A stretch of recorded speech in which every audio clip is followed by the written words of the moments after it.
What's up, people? I have been hard at work on a new series, but I had to stop and share something that I thought was just really cool and exciting with you guys.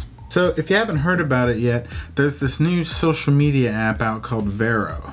And I'm really excited about it because I think it just might be the perfect thing for someone like me, maybe for someone like you, which is why I wanted to stop and share this. I feel like social media has gotten a little gross nowadays, and I've pulled it back from a lot of it and kind of invested myself further into the little pockets of goodness that are still out there. But this new app promises never to be ad-driven, and I strongly feel that the ad-driven internet economy, that getting everything for free in exchange for your personal data, is the new root of all evil.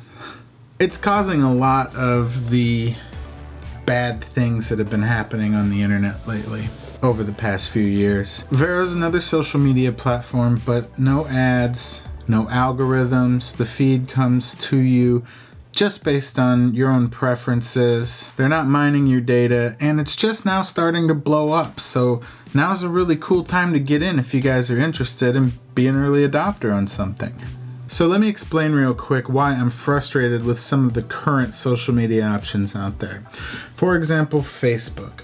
You set up a page on Facebook and then it just gets ignored, and if you invest more time into it, it still gets ignored, and if people follow it, they don't see your posts. Why? It's this pay-to-play type system where unless you actually pay the money to boost your posts, you reach abysmally small percentages of the audience that signed up because they wanted to hear what you had to say on the platform.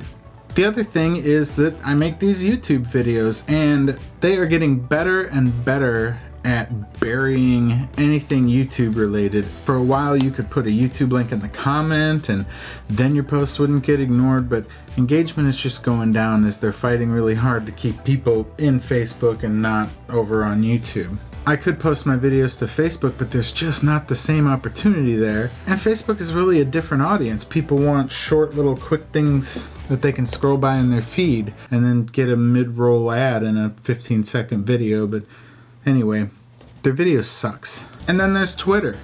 Kind of the same thing.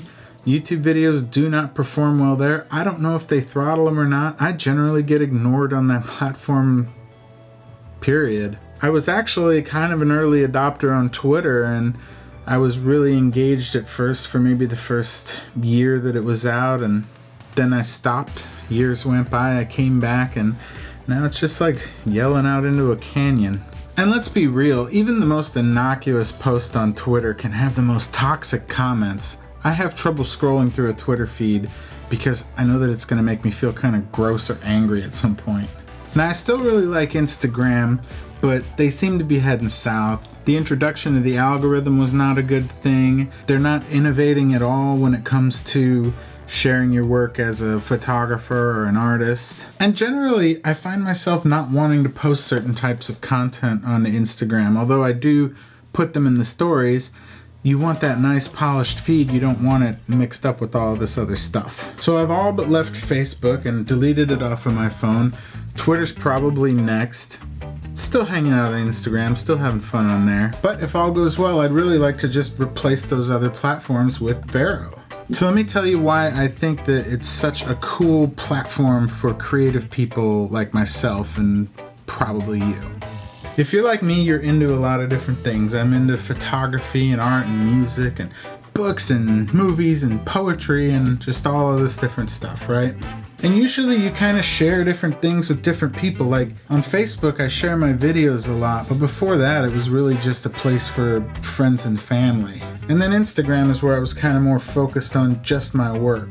And I don't even really know what Twitter was for, just kind of yelling about stuff. I don't know. What's cool about this Vero app is they've really focused on making it a great experience for sharing things. When we post something, we can decide very quickly and easily who's gonna see it. And when we're looking at someone else's feed, we can decide what type of content we want to see from that person. Maybe your favorite photographer doesn't have the same taste in music and you don't want to see those posts. You don't have to. That's pretty cool. And the fact that it's based around sharing means that there's just less chatter overall. It's not the kind of place to get into a Facebook or a Twitter rant. But what's cool with all the sharing is that they've they've created these different content types, and you can really lean on those to have the type of interaction with the type of content that you want with different people. Let me run down, for example, how I think I might use it. So they have a photos content type.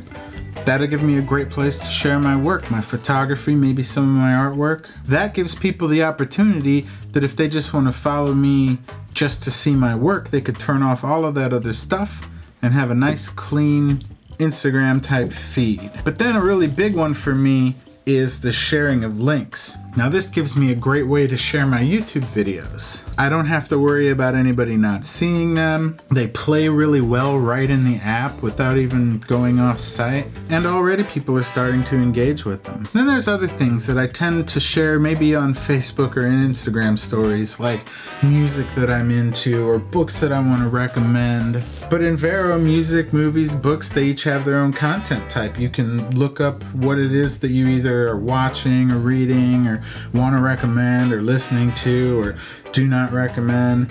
You can do kind of little mini reviews if that's your thing, which I think is kind of cool. So let's say you're a photographer or an artist and you're sharing your photos on the one side. A lot of people might be interested in what other kind of stuff that you're into, and they might want to see the other sides of your personality or not. And then by keeping them in separate content types, it's real easy to turn them off. And then the way they do their social circles, I think they were calling them loops, but maybe not anymore. Not sure about that. Since there's only 4 levels of relationship that you can have with another user, it's really easy to keep your buttoned up professional stuff available to everyone, and then maybe let loose a little just for your close friends, family, stuff like that. So now you don't have to split between 2 platforms. You know, if you're sharing your work over on Instagram and you're sharing stuff with your family over on Facebook, this gives you kind of one place where you can do both, and people can choose how they want to interact with you and what they want to see. And I just like that whole feeling of control, that feeling of freedom that comes with an app like this, because on a lot of social media platforms you're getting less and less control and less influence and less reach unless you jump through the hoops or you pay or you avoid certain types of content or whatever it might be. And then they also have this cool collections feature, which I haven't played around with too much, but I think it's going to be really neat because it'll be a way to browse just a certain type of content that you're interested in the moment. So if you're looking for some new music suggestions and you want to see what people are listening to, you can filter out everything else and just see all of the music that's been recommended by the people that you follow. And the last cool one is this introduction feature. I don't know why somebody hasn't thought of this on social media before. It makes it so much more personal. It makes it more like the way that you might introduce someone in person.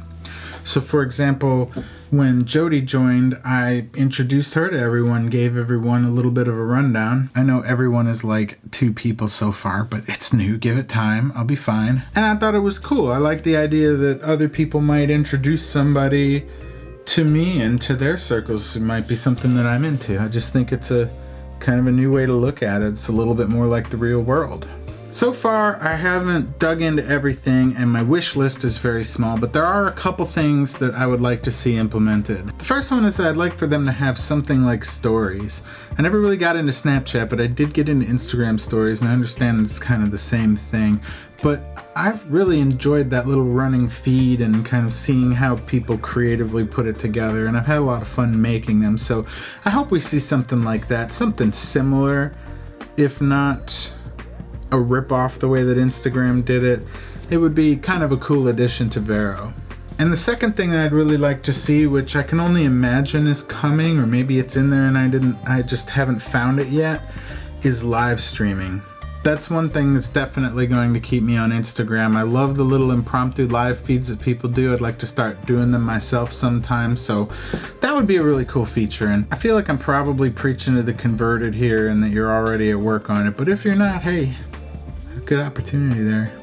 Because what I do love about this app so far is that in so many ways they've tried to model real world social interactions. When you meet someone new, you introduce them to your friend and you say, hey, you guys have this in common. I think you'd really hit it off. And maybe when you're at work, you don't go on and on about your daily life, but at home you're an open book around your closest friends and your family, because why not? You got to be yourself somewhere. So I'm looking forward to this thing taking off. I really do hope that it becomes something big, and even if it stays small, I might still hang out there. That missing feeling of community that you've heard me go on about in the past, I feel like this is a step in the right direction. I feel like this is starting to create more of an online community, and it's not essentially a new idea. I mean, it takes me back to 2005, 2006, when social media sites were just starting to crop up everywhere, and people were kind of filtering off into the different ones based on their little passions and interests, and there were these different little places for everyone, and then it all conglomerated, and the rest is history. If you do decide to check it out, hit me up, follow me, reach out. We can chat on there. I don't know, I've been playing around with it a lot. I'm Vinny LePay on there. If you don't know how to spell that, just look at my channel. So anyway, I just wanted to knock that one out and tell you guys about this while it was fresh and while it was still exciting and new. And maybe you guys can get in on it if I can get this video up there for you fast enough. And if you haven't heard about it already. Thanks as always for hanging out with me, you guys. Till next time. Peace.